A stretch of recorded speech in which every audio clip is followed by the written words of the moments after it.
Alright guys, welcome to my UFC White House full card breakdown. YouTube is throwing a fit and told me that streaming isn't working right now, but I think it's live, so just confirm you can hear me please.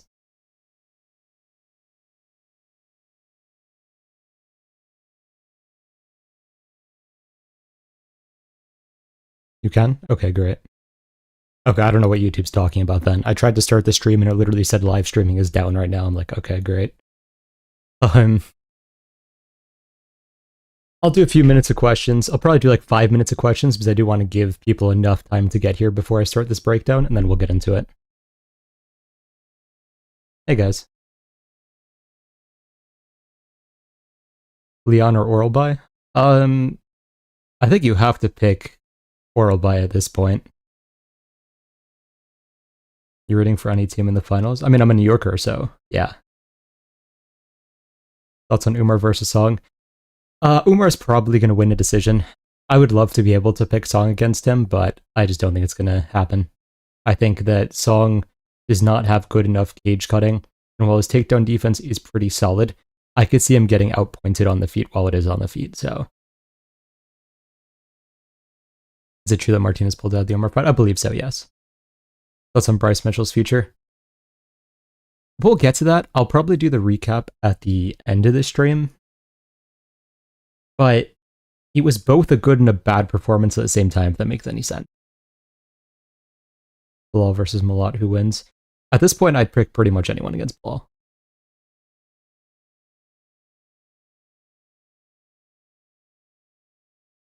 How's your day? It's alright. Mainly working. What about you? Or they might do Umar versus Song at UFC Shanghai. I feel like they won't. I mean, it would make sense, but I don't think you want to put a fight that is potentially going to be a really boring point fight with the Dagestani winning in Shanghai.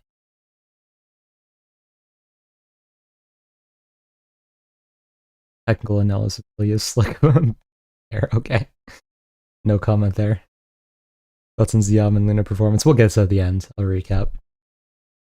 I mean, I will say, I don't know how Ziam managed to lose that fight. And like, respect to Nolan, right? I like the guy. He's a fun fighter. It's just, I don't know what Ziam was doing. Alexandre Topuria versus Umar, how do you see it? I think I would pick Alexandre against Umar. Vivek versus Petrino, kind of a banger. Do you think Vivek gets it done? He's kind of underrated. Honestly, I probably will have to pick Petrino, but I wouldn't be shocked if this Vivek win by any means. Confused about Martinez and Umar because Martinez posted today that he's still ready. I don't know either. Maybe UFC just straight up changed their mind. I don't know at all. Can you glaze Topuria today? I'm trying to see something. And we will probably be doing that when we get to that breakdown. You still think Ferris beats Max or what? I mean, he might, because I don't think Max is going to grapple like Nolan was emphasizing, but like, obviously, that fight IQ is not something you want to see moving up. So, yeah, I mean, I would pick probably Max against him after that, even though I believe like Ziam has a technical ability to beat Max. I just can't see it happening after that. When are we getting a new video? YouTube video? We'll talk about that a little bit later in the stream, actually.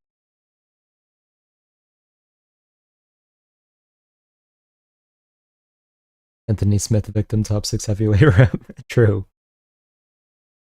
Thoughts on Asplin versus Pat? I'll probably go with Asplin there.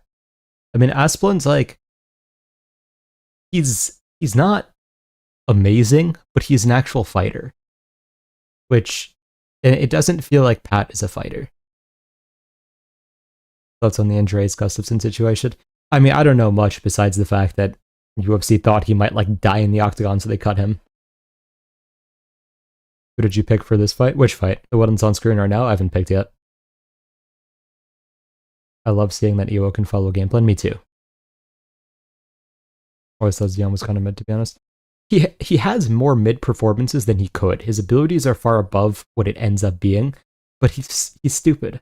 And that's well proven at this point, unfortunately. Girls have been doing well on Instagram. Yeah, thank you. you tell me anything about Gane versus Pereira now, is Pereira likely gonna chin punch cheat? We'll get to that. It's an interesting matchup. I mean, I can't give any, like... There's nothing that's a good key phrase to say without getting into it. Let's put it that way. Kind of sucks for Gustafsson. He wasn't the highest level, but he was fun, entertaining. Valid. I thought the breakdown already started. No, not yet. I'm about to start. All right. Actually, I will start it now because we are at the 5-minute point. I'll do polls for each of these fights. This is probably going to be a bit of a shorter breakdown, obviously, given the fact that we only have 7 fights here. So, putting a poll up now. Yeah. In the meantime, I'll get my notes out.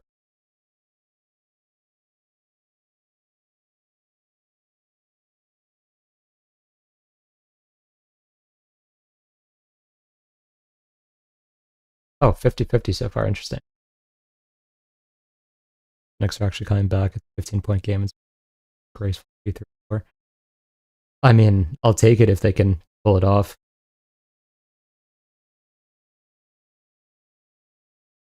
Lopes slight lead.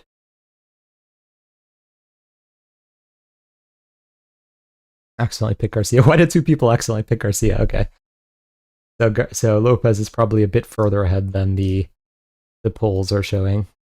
But technically speaking, it's 50-50 right now otherwise.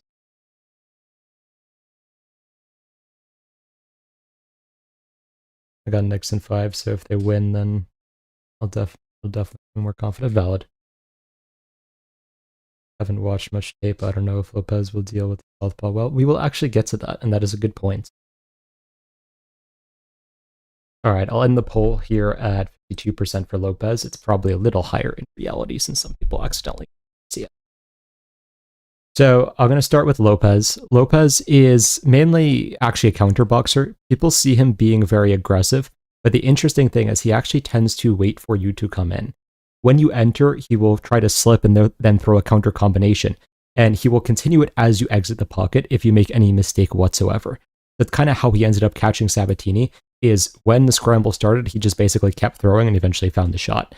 He has heavy focus on the calf kick on the outside.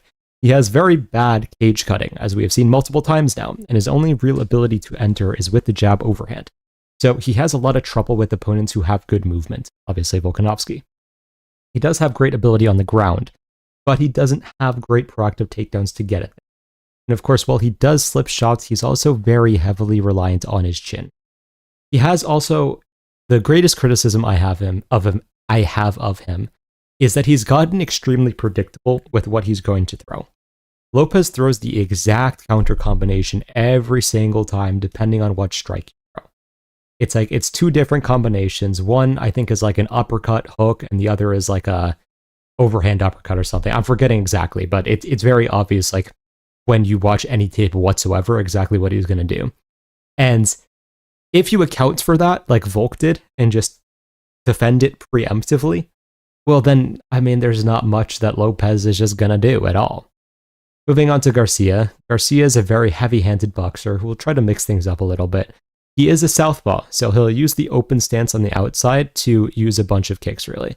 He uses his length to jab as he pressures, and then he'll try to take whatever's open from there.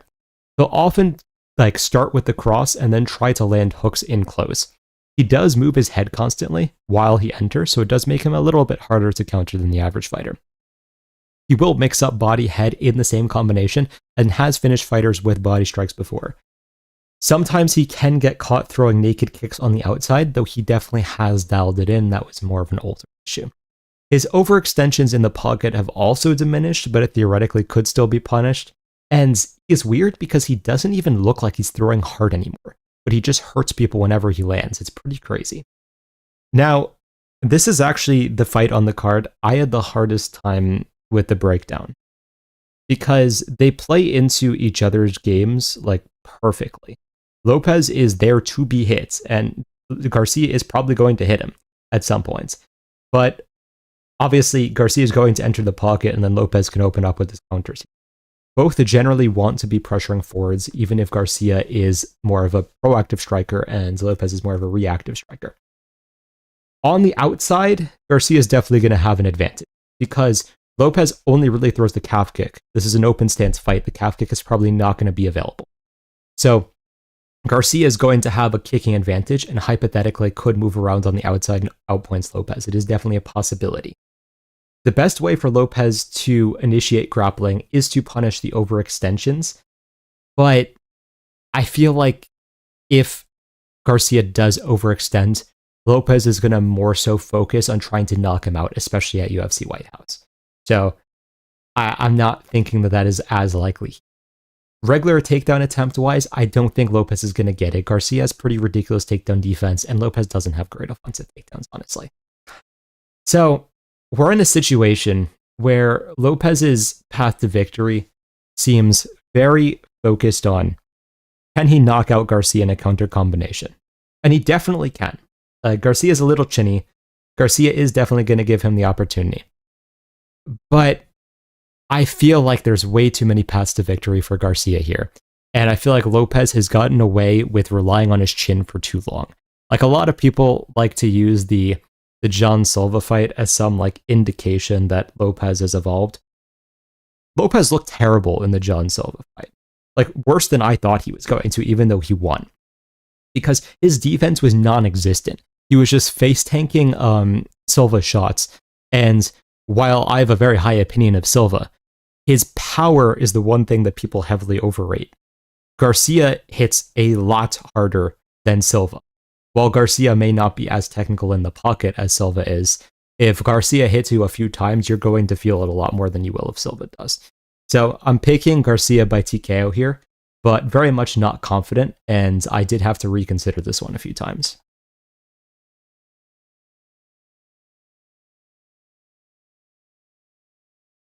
All right, moving on to Bo Nickal versus Kyle Daukaus. I'll put up the poll for this.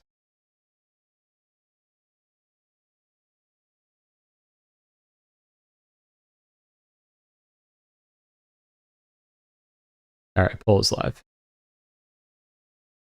I don't think Garcia is disciplined enough to stay safe for all 15 minutes, but it's a close 50-50 minutes for me. So what's it called? The Cater fight is what kind of changed my mind about that, because Garcia fought extremely technically for the entire 15 minutes and didn't overextend once. Hello, Oracle. Hello. 97 to 88. I mean, they pulled off the comeback before. It's possible.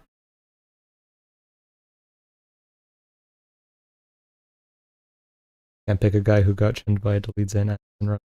That's somewhat fair, but he has looked better since he left the UFC, so I'm not like fully counting that as his only history here, let's say. Nickal by reading minds, fair.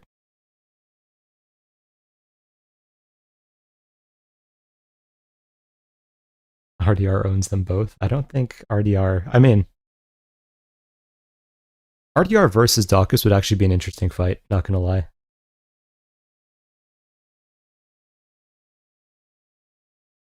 RDR broke Bo at striking and RDR isn't very good. That is true. You guys are very different from the odds here. Only 54% for Nickal right now.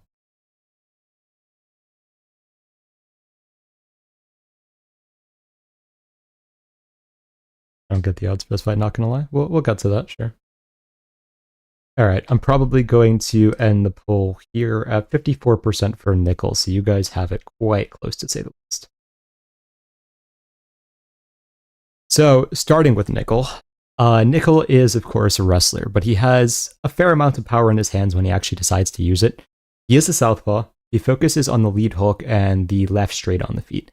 He will feint a lot to disrupt timing, especially with the takedown threat, so it can freeze up opponents a bit. He will throw a variety of kicks to the body and head, of course against Vieira, that's ultimately what ended the fight. He does start to throw the cross to the body a little later in the fight, which then tends to open up stuff to the head. One issue with his defense is he does like to drop his hands a lot, so he's very reliant on speed and movement defensively, and he did get clipped a few times by Vieira. It was kind of like the end of Vieira's shots where it didn't really carry any power, but it also wasn't something you really want to see. He does like to wrestle mainly on the double leg or the knee tap. He doesn't like cage wrestling, to say the absolute least, and he's very bad there from what we've seen so far. One interesting thing is he does actually have very clean transitions on the ground, and he will use the guillotine threat to modify positions. Now, he made a massive mistake against RDR deciding to pull guillotine, but we have seen in other fights that he'll use the guillotine to discourage opponents from moving it in certain ways, and that's been a lot more efficient. He has seemed tentative to be as aggressive against higher level UFC competition, even though it's not proven that he's necessarily incapable of it, which is going to be interesting, of course, playing into the White House dynamic. Moving on to Daukaus. Daukaus is a grappler at his core, but he has definitely developed dangerous striking. He is also a southpaw, which is going to make this matchup interesting. He will throw a few kicks on the outside, but generally speaking, he's somewhat similar to Nickal in that he wants to do his work with the straight and lead hook. He shoots on single or double legs, but his ability to wrestle at higher levels is not spectacular, to say the least. On the ground, he uses mainly ground and pound to try to open up the Dars, and that's generally how he wants to finish the fight. He really does not like being swarmed, but he has gotten more comfortable in the pocket. One thing also I will say about Daukaus is ever since the Delidze fight, where he had to get a plate put into his face after that, he has seemed less durable after that and more tentative to take damage. So I'm not sure if he just never fully recovered or it's a psychological thing, but there is definitely something there. Now, I do somewhat believe in the resurgence narrative regarding Daukaus because his striking does look a lot cleaner and more dangerous. Like you could tell when he got cut from the UFC, that's like all he focused on. So he does look more comfortable in the pocket now, which used to be his bigger weakness. In the past, he wasn't really able to hurt people with his hands at all. Now, of course, he got 2 knockdowns. Did he knock? I think he knocked down Jim, right? So yeah, 2 knockdowns in his 2 UFC fights. Nickal kicks a bit more on the outside. That's partially going to be shut down by the fact that they're both southpaw, but he might be throwing out a bunch of teeps. Nickal does use the jab a little more, so I'm going to say at range, Nickal probably does have the advantage, even if his kicking tools are negated. We haven't really seen Nickal's durability to the head tested. Obviously, to the body, he's a little questionable. But to the head, we haven't really seen him rocked or like take a massive shot, so we don't know if he has a chin or not. Now, this is a fight where I actually thought that I was going to think it's very 50-50, and I thought I might end up picking the underdog. However, after watching tape, I think Nickal's going to walk through him. I've never had much love for Nickal. I know most of you guys who have been around for a while know I threw a fit when he basically got a submission by kneeing what's his name in the groin.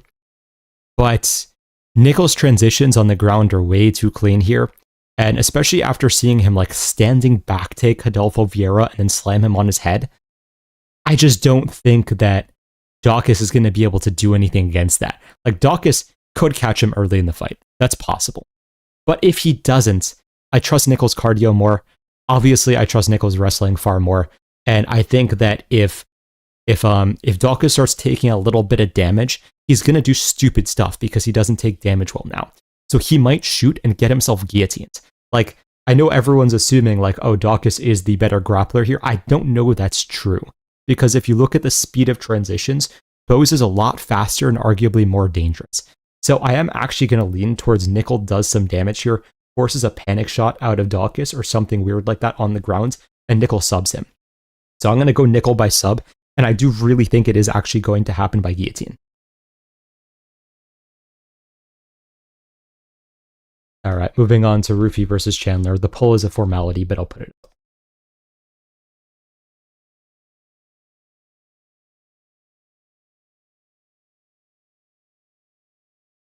$99 to $95 with 432 to go. Interesting. That's crazy.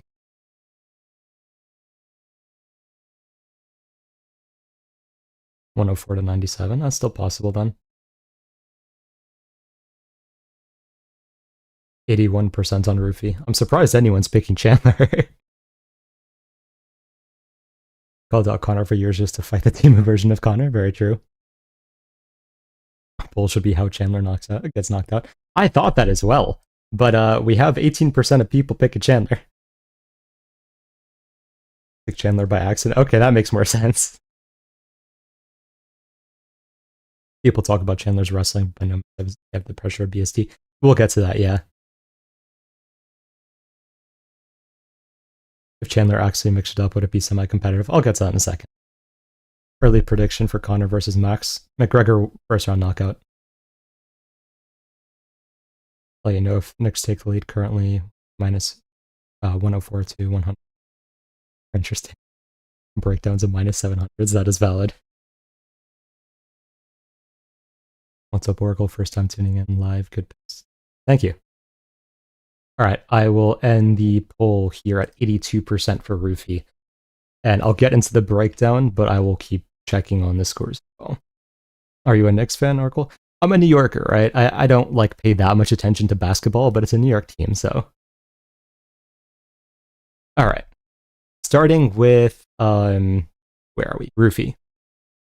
So Ruffy is a bit of a low-volume, flow-state power striker. He does most of his work on the outside with jabs and calf kicks. Once he gets into his flow, sometimes he'll time the spinning wheel kick.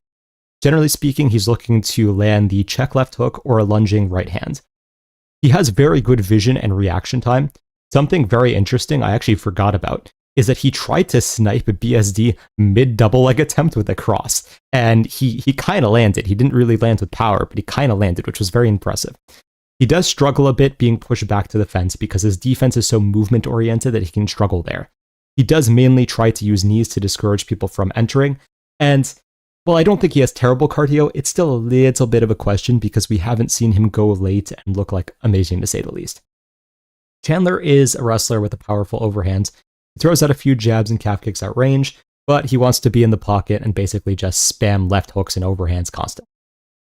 When he shoots, it's on a blast double, he'll try to pick you up and slam you down. On the ground, he'll go for some ground and pound and try to open up the rear naked choke. Now, a lot of people are using the logic of, oh, well, BSD took him down, so Ruffy has terrible takedown defense. No, that's bullshit. BSD was able to take him down because he was using the head kick and other tools to very carefully open up the ability to enter. And then he wasn't even able to get Ruffy down on the double leg. He then had to chain it to the fence and get to the body lock and then drag him down from the body lock. And even then, Ruffy was able to reverse BSD a few times, and BSD is much heavier on top than Chandler is. So, while I initially was like, well, Chandler could push Ruffy back to the fence, maybe it's like interesting. No, it's not. Chandler's going to spam overhands. It doesn't take a sniper nearly as good as Ruffy to catch Chandler while he's like winging a wild overhand and put him out cold. So I'm going to say Ruffy by knockout, probably round 1. I just, even if Chandler shoots, he's going to shoot into a knee. If Chandler doesn't shoot, he's just going to get countered like the first time he throws an overhand. Yeah, Ruffy should kill him.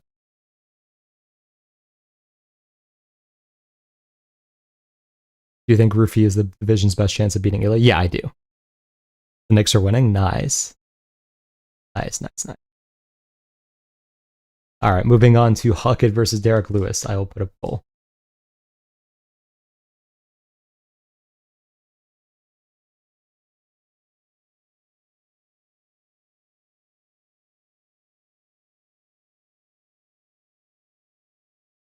It's the NBA equivalent of watching RTR strike. Wild.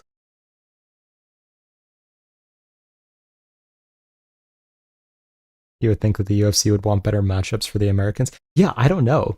Like, most of the Americans on the card are going to lose. Like, the only time they're not is going to be in the American versus American matchup.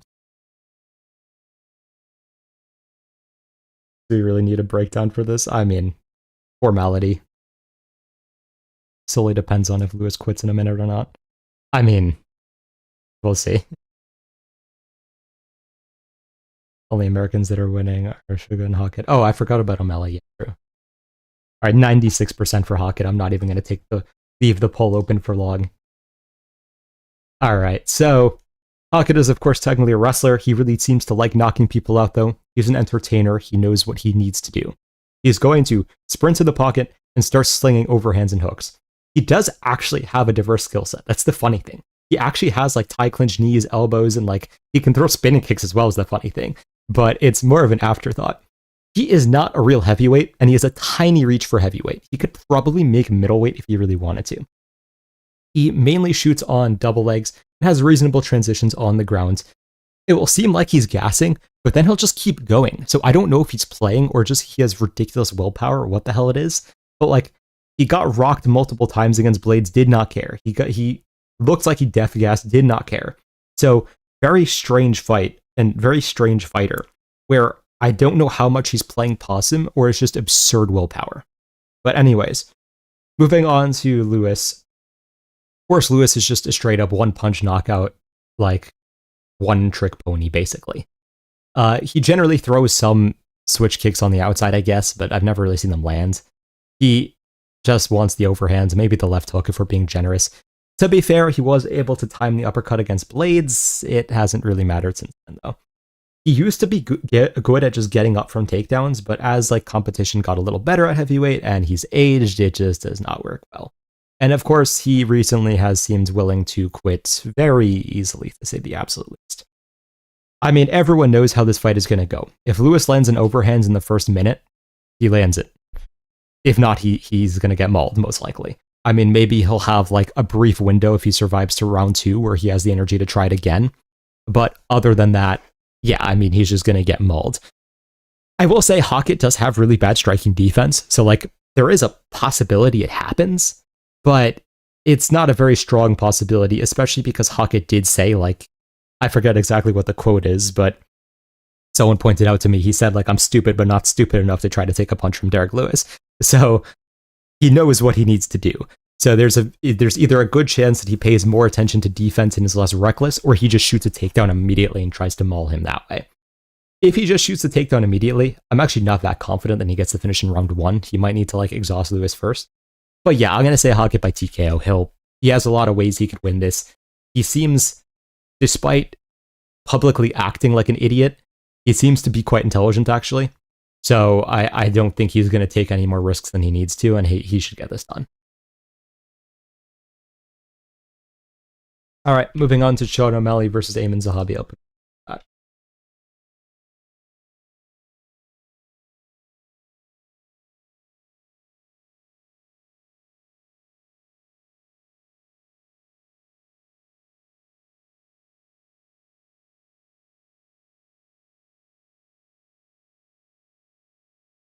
Hokit at a wrestling NCAA match versus Nickal, and they're both the same weight. Hokit got them. So, yeah, I mean, it makes sense. They like Hokit should be that weight.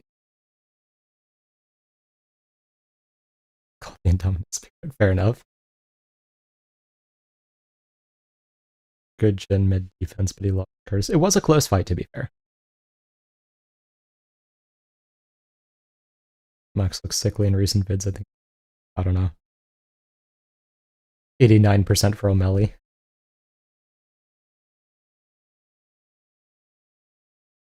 Narrative people say the Hokit should cut to 205 is fit size. Crazy to me, his skills wouldn't translate well in any. But to be fair, I think that if he were to cut to light heavyweight, he'd probably be even faster, and we might see something interesting there. But I do get what you mean. Zombie by using then cards. Okay. Can Zahabi even do here? We'll get to that. I think Hokit will have more success if he stays at weight. Yeah, I generally agree. What's the score right now, guys? Or I would demolish Hokit, right? Yeah. I'll end the poll here. First took the lead. All right. Ooh, close game. All right. So starting with O'Malley. O'Malley is a rangy sniper. He does pump out the jab a lot at range, and then he'll throw a variety of kicks to start with. He does move a lot laterally, and he tries to pull his opponents into strikes. He does often hurt them with like the counter straight or a lunging straight. Sometimes he goes to knees up the middle against shorter opponents. We saw that against Cheeto, of course. That was the most dramatic example.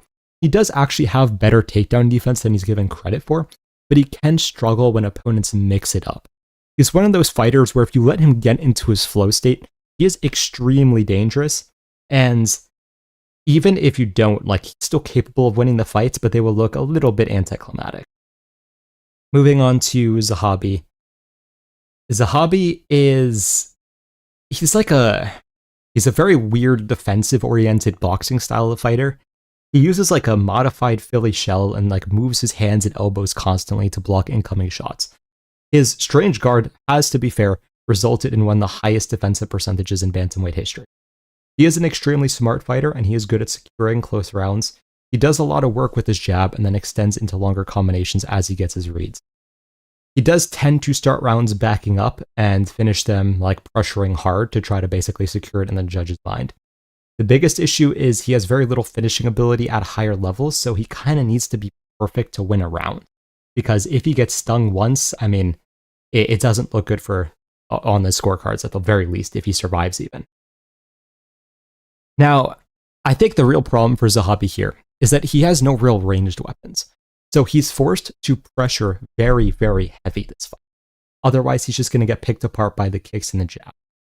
And if he's pressuring into O'Malley as a fighter who doesn't really have finishing ability, doesn't really have wrestling, doesn't have any of that stuff, he's just going to run into stuff repetitively. Like, even Jan had to mix it up against O'Malley, and then it was like Jan was not doing as well on the feet as people want to pretend in that fight. So I can't see someone who doesn't have like Jan's fight IQ, Jan's power. And I know Jan's not the biggest finisher, but he has more power than Zahabi. And like Jan's like depth of skill set and so on.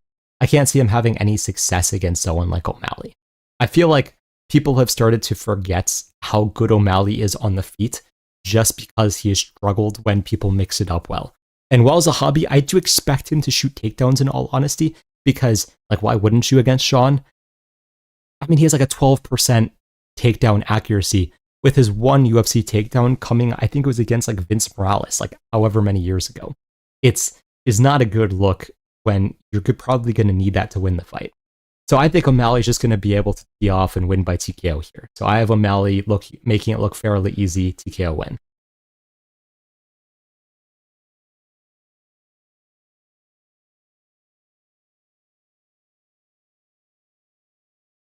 All right. Moving on to Alex Pereira versus Ciryl Gane. I'll put the poll for this.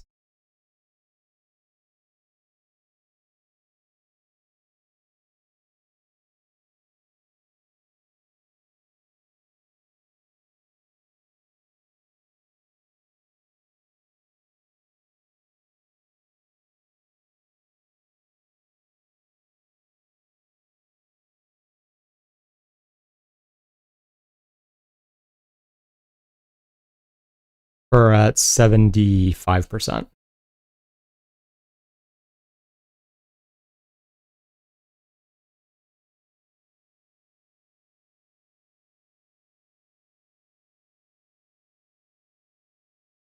Next one. That's wild.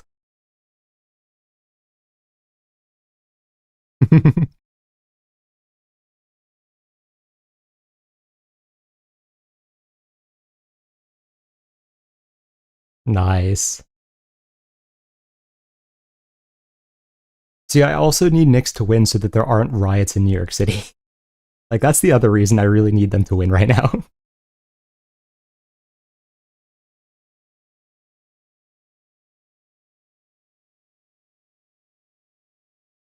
Alright, Pereira at 74%. I'm going to end the poll in a few seconds.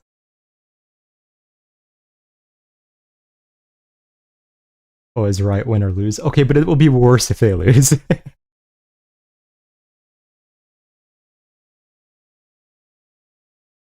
Alright, ended the poll there. Alright, starting with Gane. Gane is a technical point striker. He generally likes to float around on the outside and deal a bunch of accumulation damage. There's a heavy emphasis on his jab. While he is officially orthodox and it is his natural stance, he tends to spend more and more time in southpaw as his career goes along. He will use a fair number of kicks on the outside depending on the matchup. He does of course have double leg takedowns and decent grappling, but he loves to make the stupidest decisions on the ground possible. Like, he got one heel hook earlier in his career, and he's constantly like, oh, I'll give up full mount for a heel hook now. I don't know what he's doing. A lot of the time he circles to his right away from his opponent's power hands. He does have good timings on counters, and he does know when to lunge in with strikes. He does have pillow hands, though. He, of course, can put people away, but it takes a stupid amount of volume. He is also very calf kick susceptible. Pereira is a powerful kickboxer who is very terrifying if he gets into his flow state. He does a lot of work with calf kicks and jabs on the outside. Once he does get his reads, he starts to open up with lead hooks, right hands, and more dangerous kicks and such. While the left hook was the main weapon in the past, he's definitely showing more of the emphasis with ending the fight with the overhand and so on now. He does use the jab to set up the lead hook by getting used to it and then switching things up. In the past, he struggled a little bit with southpaws, but more recently, he seems to have not cared as much. At times, he can be susceptible to like fast, straight punches. This was most relevant against people like, say, Izzy, and to an extent, Yuri as well, like in the first fight. But I don't think Gane is actually going to have the speed to make that matter, but we'll get to that. So I have been improving the tool I showed you guys a while ago. And let's see if I can...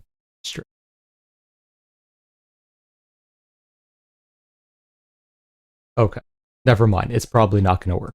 We'll just do the regular breakdown. Okay, so the biggest issue for Alex is that we really don't know how he's going to look moving up to heavyweight.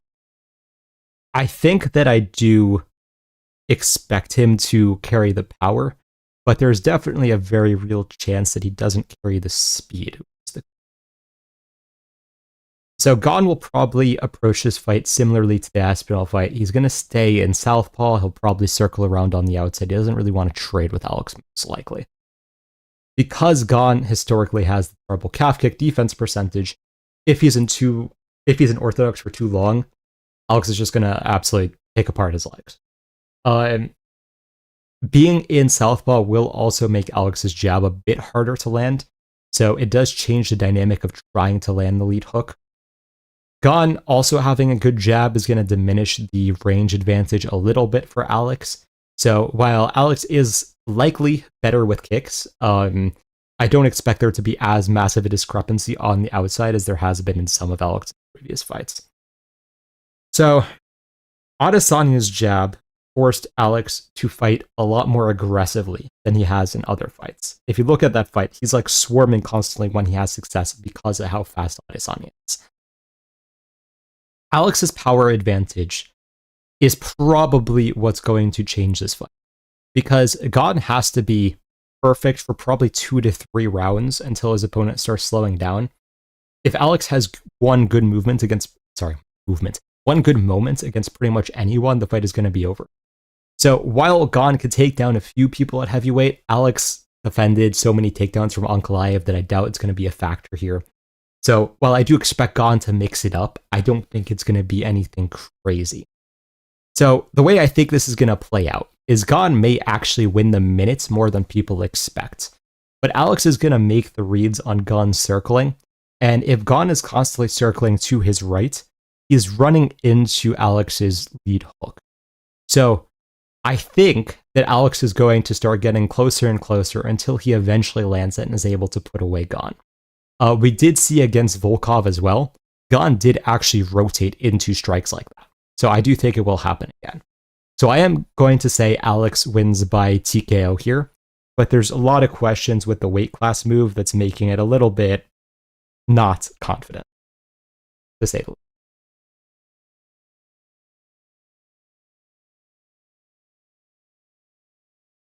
All right, moving on to the main event, Ilia Topuria versus Justin Gaethje.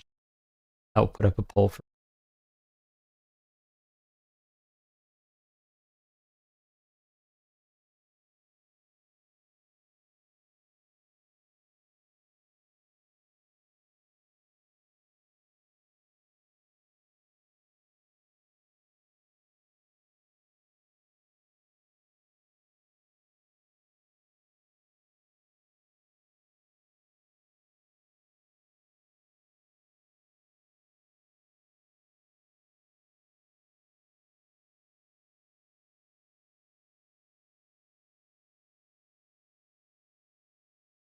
well, someone picked Gaethje because it's not at 100%, but 89% for Topuria right now.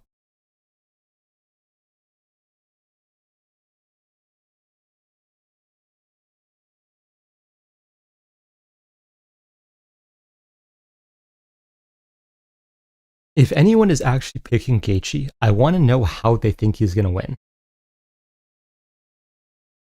Because, like, yeah, I mean, I'll say before I even do the breakdown, right? I'm picking Topuria by TKO, obviously.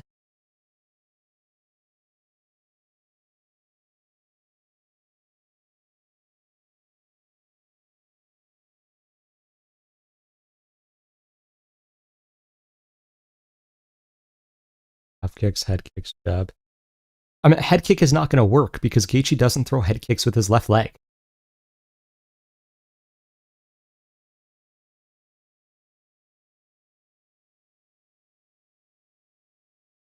It doesn't have good low kick defense, apparently. That's like the one argument, but the fight's not going to be long enough for it to matter.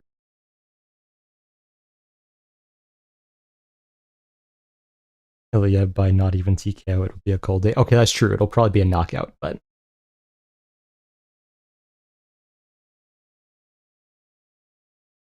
think Ilia has better leg kicks than Gaethje. Definitely more impactful ones, because Gaethje has to like slam 500 into your leg and it still barely matters.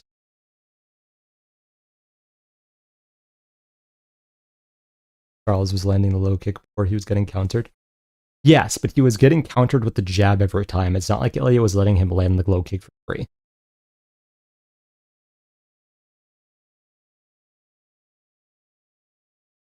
Alright, I'll end the poll here.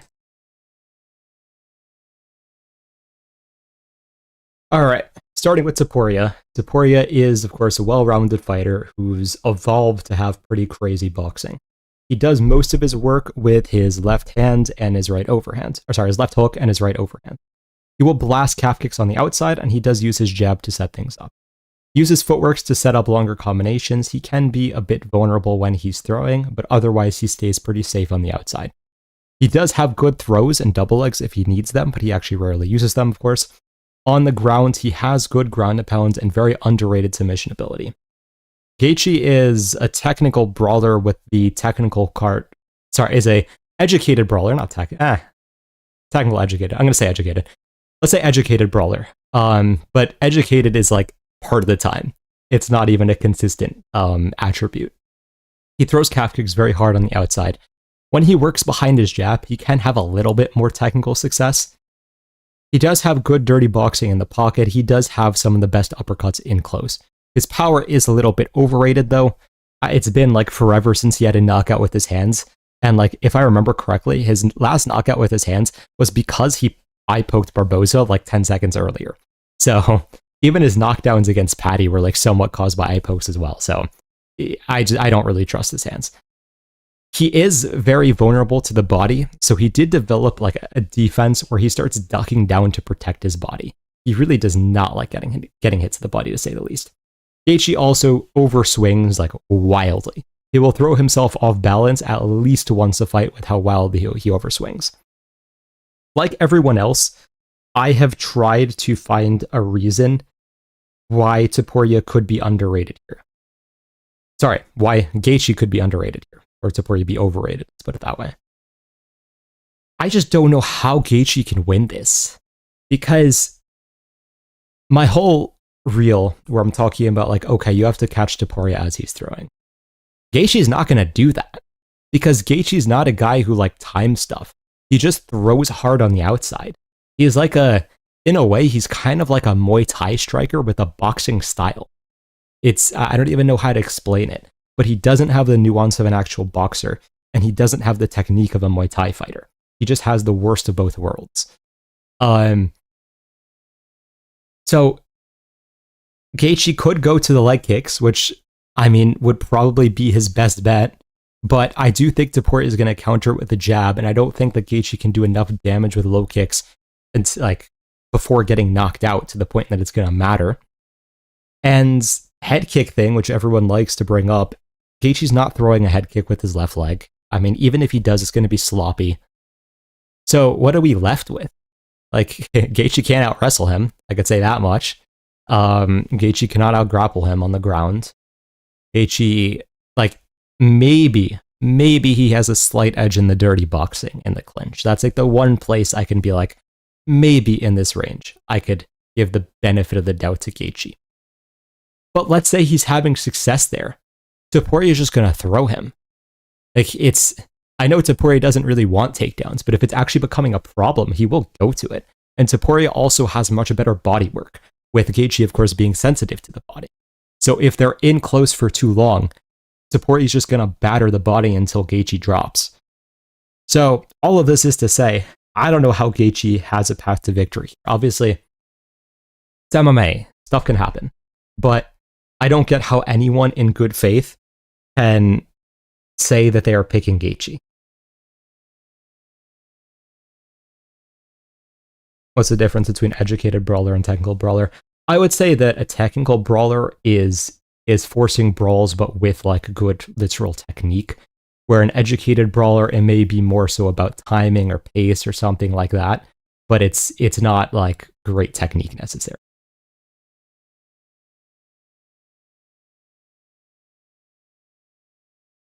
Ilia ducks his head in the clinch too. Uppercuts will be useful for Gaethje. Sure. I mean, yes, Ilia does, but how is he going to deal with the throws, the body strikes, and all of that? Strickland beat Hamzat. Yes, but like that was always a possibility. Even when I did the analysis for Strickland versus Hamzat, I talked about the fact that Strickland had more than a real chance of that fight. Who knows? But like obviously, and there's no guarantees in MMA, but it does feel like Gaethje genuinely needs to like bring a gun into the ring to have a chance here. Strickland's way better than Gaethje, and Hamzat's not as good as Ilia. Yeah, exactly. From Dustin versus Ilia, who wins? I would say Ilia, but that's a much better fight.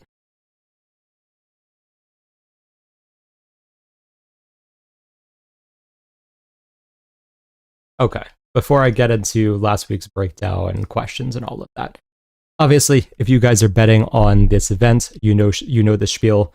You guys are probably educated bettors if you're willing to watch this long of a stream and potentially other breakdowns and such. So you guys will enjoy the tools I have in the community. Only $25 a month. Link is in the description here. Always feel free to DM me with questions. I don't like doing the pitch constantly, but gotta do what we have to do.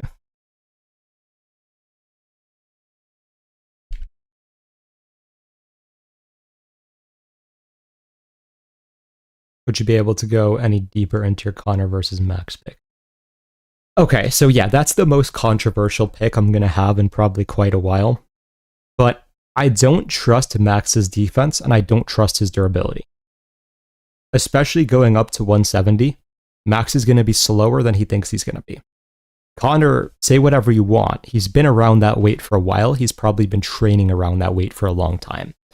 So I don't think Connor is going to have any illusions of how fast or slow he's going to be. And I think he's going to be able to land. We've seen from the training tape that Connor's reverted to the karate style.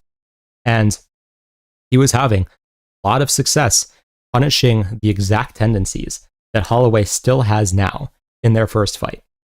So if he just comes in with a similar game plan, but while hitting harder and being 2 weight classes heavier against a Max who's not as durable as he used to be, I don't see Max taking those shots.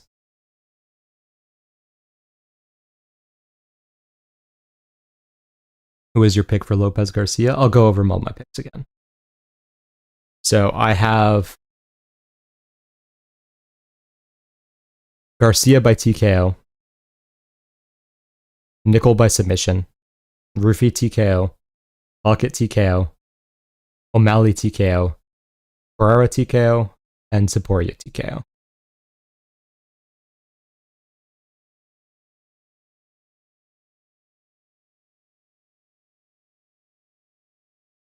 Connor's likely not going to make it into the octagon, let alone beat Holloway. Come on. If the UFC thought there was a chance that Connor was going to pull out again, they wouldn't risk booking this. That's just the reality, in my opinion. Serving Russ as a myth to you. I think that it depends in the sense of, I think there are fighters that do better with activity. And generally speaking, you want to be getting like the workouts in. If you take time off of training for too long, I do think, yeah, your reflexes get worse and such. But if McGregor has been training for a while, like he claims to have been, I think he'll be okay.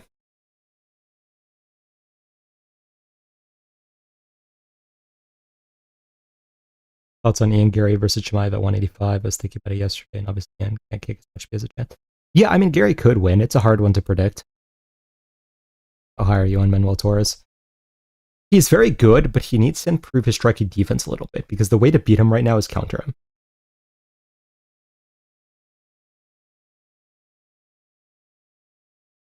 I feel like we're forgetting Lopes broke both his feet a couple months ago. I mean, I'm not sure if that's necessarily going to play a role. I'm going to pick Garcia either way. Garcia will lose to leg kicks. Garcia's a southpaw. The calf kicks are not going to be there for Lopes.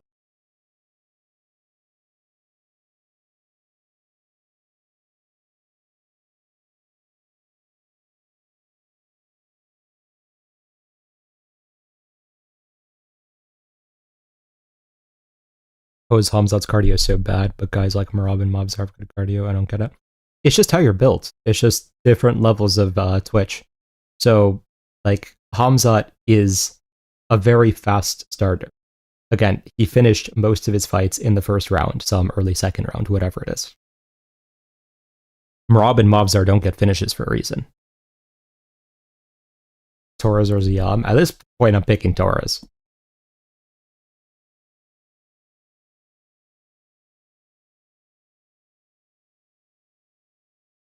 Ilia fight is great for Islam at 170. Is definitely accepting it. I mean, he already ducked it multiple times, so don't think that McGregor versus Holloway will be another Jones versus Miocic situation. I mean, not really, because Miocic is very old. Predicted the Oracle curse on Ziam. Valid. You think you overrated Ziam? I don't think I overrated Ziam skill for skill, but I think I just did not anticipate how low his fight IQ was. And like looking back, obviously hindsight's 2020. There were some indications, but I thought that he would fight smarter than that and actually use his skill set properly. Do you think Ilia beats Islam at 170 as well? Yeah. Sure. Islam genuinely backed himself into a corner because he has to defend against Gary, who could legit beat him. Yeah, I mean, Gary is a tough fight. I'll still probably pick Islam, but like, Gary's not easy. Charles beat Islam with his new wrestling style. Still probably not, but it's possible. How do you see Topuria's physique / size in his second fight of lightweight since? I mean, in the training footage, he looked a lot bigger and stronger, but it's hard to know how that's actually going to like translate into the octagon. Give up with any boxing? A little, but not that much. What do you think about a Charles and Arman rematch now? I'd probably pick Charles again, to be honest. Who's scary in a flow state, Alex or Protez? Honestly, probably Protez. Aldo versus Ilia at 45, who takes it? Ilia. There's a real chance Gary beats Islam. Islam never faced a elite fighter who's going to stomp him. True. Charles is so much better on the feet than Islam. I don't see how Islam. Well, the same reason why Topuria was able to reverse Oliveira in round 1 and get on top, right? Like, Oliveira has good wrestling, don't get me wrong. But it's a very aggressive wrestling where he's not afraid to go to his back if it happens. Islam is more likely going to be able to reverse that.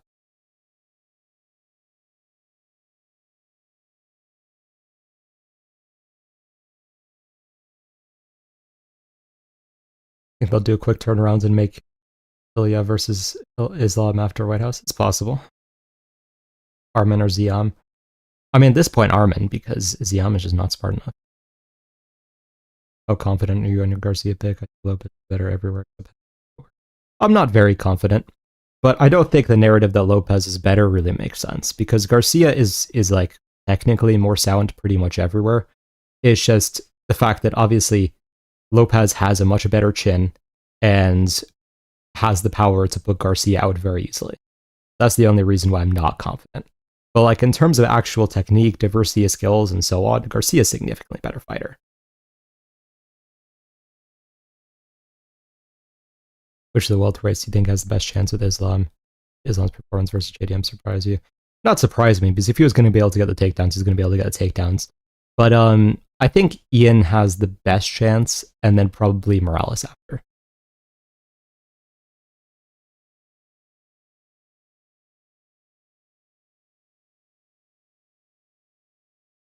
Ilia chins Armin pretty early, I think. What are your thoughts? Yeah.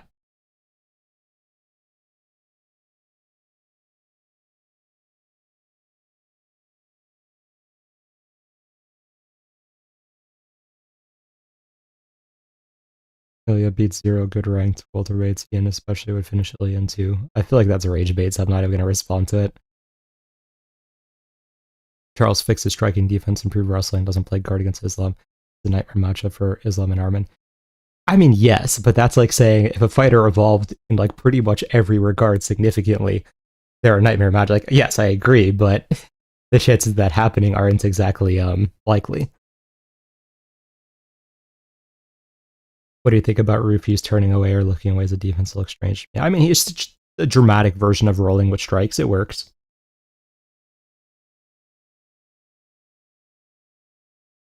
Do you think Volkov is the more deserving for the Alex fight than Gane? Would you still pick Alex? I think Volkov's actually an easier matchup for Alex than Gane is. So yeah, I would pick Alex. I mean, Volkov is like, I guess, a little more deserving, but it's hard to say.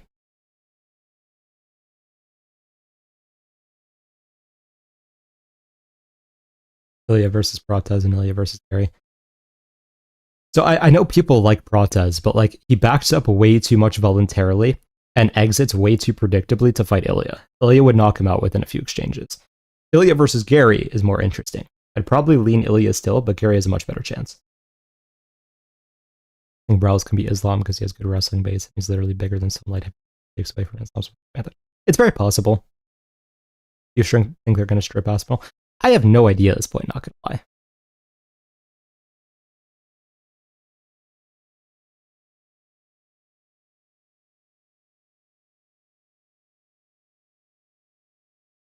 What do you make of Zahabi's weird crossguard? Is any good, or is he just looking bad? The modified Philly shell is interesting, and I think there is value in it, but I don't think it's going to necessarily save it.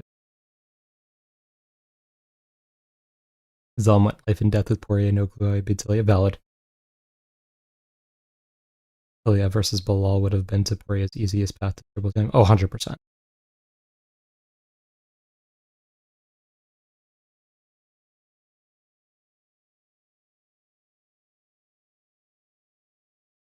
In your opinion, do you think Oldberg and Tom should be stripped? In my opinion, Oldberg 100% should. And I know Tom's injury wasn't his fault, but he might be out. I mean, I don't think we could strip Oldberg just because he got an injury in his like title fight. I get the inclination. I don't really like Oldberg personally, but I don't think there was like a justifiable reason to do that. Aspinall as well, like again, he's recovering from being fouled, so I don't think you could strip him. It's a problem just because of how slow the division is going to go, but I still don't think you can easily strip.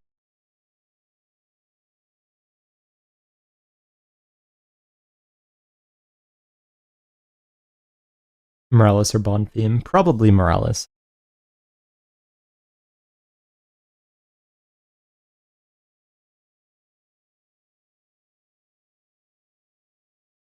Sanhagen Bautista prediction. I'm very 50-50 on it right now.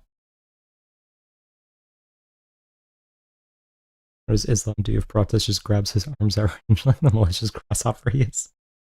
Just change levels. Do you have a slur for Gane fans? I think the concept of being a Gane fan is a slur in itself.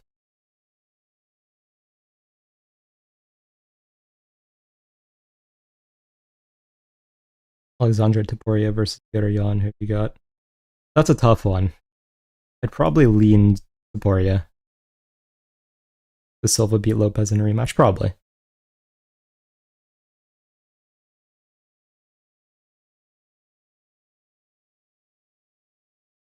Honestly, I think Sandig is just better in every way. How do you see the matchup going? I'm not sure how his takedown defense is going to hold up, because even against Figgy, he was getting taken down very easily.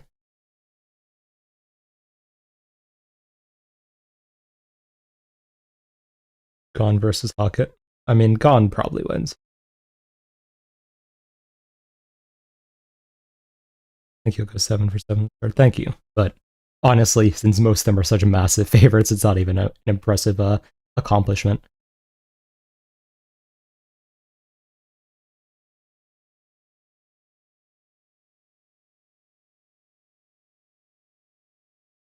All right, guys, I am probably going to wrap things up here. I'm losing my voice again a bit, but I appreciate you guys being here. Card's on a Sunday, so hopefully it's entertaining at least, because I don't know who wants to be watching this on a Sunday. Once again, join the betting service if you haven't already. Otherwise, I hope you guys have a good night. Thank you for being here again. Have a good rest of the week, and I will see you guys soon.